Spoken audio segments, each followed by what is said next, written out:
Hello and welcome to another fun-filled edition of Adam's Music Box, where we celebrate this week the birthday of Herbie Hancock, who turns 85.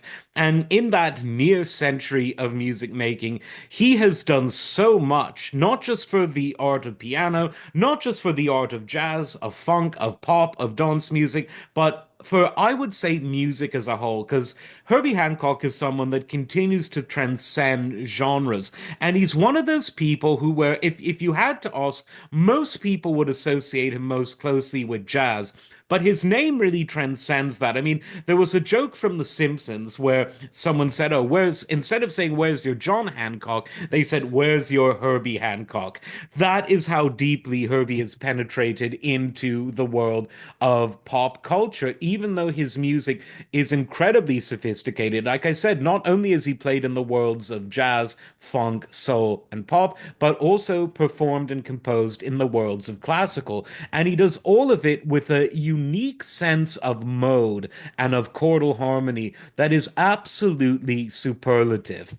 His virtuosity comes from the fact that his compositions and his improvisations are at such a uniquely and commonly high level that the amateur musician wouldn't really know where the head stops and the improvising begins because everything is so united in a single vision, a single musical attitude, a single virtuosic attribute. And he was someone that was never ever afraid to push limits, whether his collaborations with everyone, because he has played with everyone. And I'm not just talking about great jazz musicians, great vocalists. He's played with rock bands, he's played with funk and soul bands, he's played with pop musicians you would have never imagined. And he always brings something uniquely special to everything. In fact, more than a few times, I've been listening to an album from a less known artist thinking, this is really good. And there I am reading the liner notes and, oh, Herbie Hancock on keyboards. No wonder it's so good.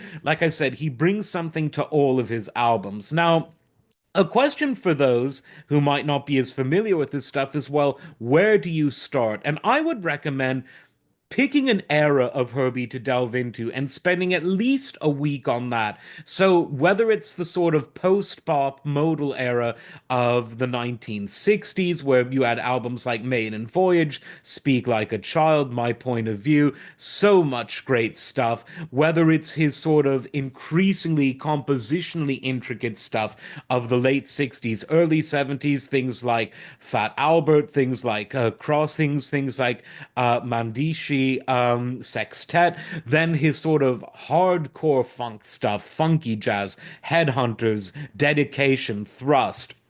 His more melodic funk jazz, things like Manchild and Secret, his more sort of danceable, almost poppy type of stuff, Direct Step and Sunlight, Feet Don't Fail Me Now, the stuff that he was doing on Mr. Hands, which was sort of a culmination of all of his 70s stuff, then his stuff in the 80s when he really started to get into sort of electrofunk and popular music, things like Future Shock and Sound System. There's just so much, so many eras to go through, and that's not even including all of his great collaborations with other pianists like the great, equally great Chick Corea, and so many other great musicians because he has played with them all. But that's what I would recommend. Check out dedicate a week to his early 60s stuff, a week to his late 60s, early 70s stuff, spend another couple of weeks on his prolific output from the mid and late 70s, finish it off with a week into the 80s, another week into the 90s, 2000s, and you'll see a picture emerge of an artist who, even though he mastered, not just dabbled in, but mastered so many different genres, he brought a unique sense of virtuosity and, more importantly, of individuality to every genre that he immersed himself in. So, happy birthday this week to Herbie Hancock, one of the best ever. Like, subscribe, and we'll see you next time. Take care.